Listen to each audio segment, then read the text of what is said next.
Life doesn't get much better than that. There are no worries or cares when you are a teen. But local author Colleen Nelson throws a curveball into a young teen's life in her latest novel, The Fall.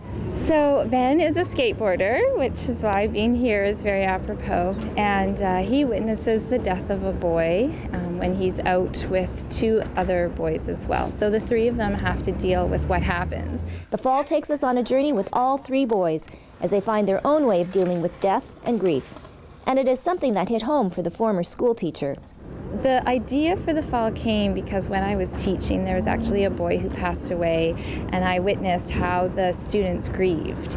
And adolescent grief is very different than how an adult would grieve.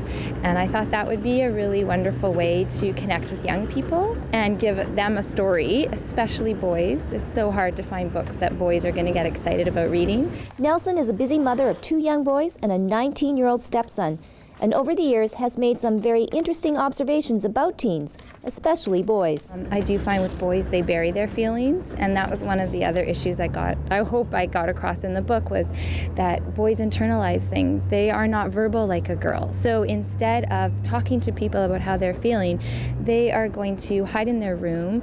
I mean, nowadays they might get into video games, or they might be on the computer doing things that don't mean they have to relate to others. So with The Fall, because Ben is willing to talk with his mom and explain what he's going through, and he's also got a best friend who's a girl, I hope that will show kids that those are some of the avenues they can use. They don't need to hide their feelings. It's okay.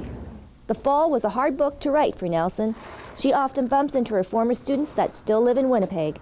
But she does make one thing very clear.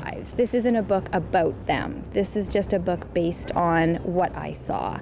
And I hope that somebody finds some meaning in it. It might be a child, a boy who has lost a parent or a brother or a sister. There's no one right way to grieve. I went to places with these characters that I don't want them to go. Like, you kind of love your characters. You don't want them to hurt and be in pain, but that ultimately is where the story had to go. It's not a happy ending for everybody.